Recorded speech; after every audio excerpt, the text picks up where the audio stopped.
President Donald Trump ইরানের সঙ্গে আলোচনায় অগ্রগতির কথা বললেও তেহরানের বাসিন্দারা সন্দেহের চোখে দেখছেন।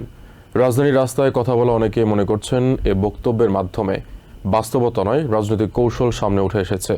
তাদের মতে ট্রাম্পের ওপর ভরসা করলে ইরান ক্ষতিগ্রস্ত হবে। এদিকে তেহরানে হামলার পর ইরানি রেড ক্রিসেন্টের উদ্ধারকর্মীদের ধ্বংসস্তূপে কাজ করতে দেখা গেছে। তারা আহতদের উদ্ধার এবং ক্ষতিগ্রস্ত এলাকায় ত্রাণ কার্যক্রম চালিয়েছে।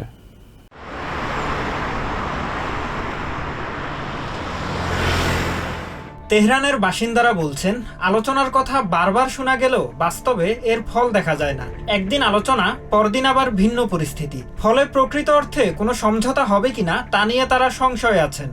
اگر اعتماد بکنیم باخت دادیم تو این چند وقت কেউ কেউ যুদ্ধের বিরোধিতা করলেও সতর্ক করেছেন, শান্তি এমন শর্তে আসা উচিত নয় যাতে দেশের স্বার্থ ক্ষতিগ্রস্ত হয়। তাদের মতে যুদ্ধ যেমন ভালো নয়, তেমনি দুর্বল অবস্থান থেকেও শান্তি গ্রহণ করা উচিত নয়। موردشون نظر بدیم و یا فکری بکنیم راجبش، ولی اینکه حالا میخوان مذاکره بکنن یا نکنن এই সন্দেহের পেছনে রয়েছে সাম্প্রতিক সংঘাতের বাস্তবতা। ফেব্রুয়ারির শেষ দিকে আমেরিকা ও ইসরায়েল যে হামলা শুরু করে তাতে এখন পর্যন্ত 2000-এর বেশি মানুষ নিহত হয়েছে। এই সংঘাত শুধু সামরিক নয়, বৈশ্বিক অর্থনীতিতেও বড় প্রভাব ফেলেছে। জ্বালানির দাম বেড়েছে, বাজার অস্থির হয়েছে এবং মুদ্রাস্ফীতির আশঙ্কা বাড়িয়েছে। یعنی این نیست که فقط میخواد با افکار مردم بازی کنه।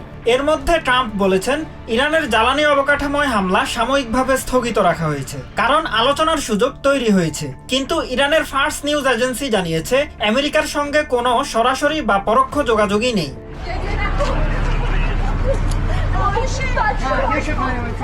এদিকে তেহরানে একটি হামলার পর ইরানি রেড ক্রিসেন্টের উদ্ধারকর্মীদের ধ্বংসস্তূপে কাজ করতে দেখা গেছে। তারা আহতদের উদ্ধার এবং ক্ষতিগ্রস্ত এলাকায় ত্রাণ কার্যক্রম চালিয়েছে।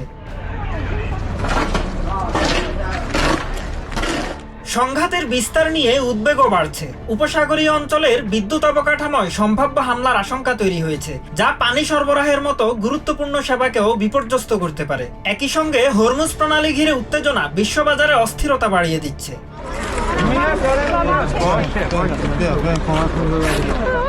ট্রাম্প যেখানে আলোচনার অগ্রগতির কথা বলছেন, তেহরানের সাধারণ মানুষের মধ্যে সেই দাবি নিয়ে আস্থা নেই। Mahmudul Hasan, TVN 24 news desk.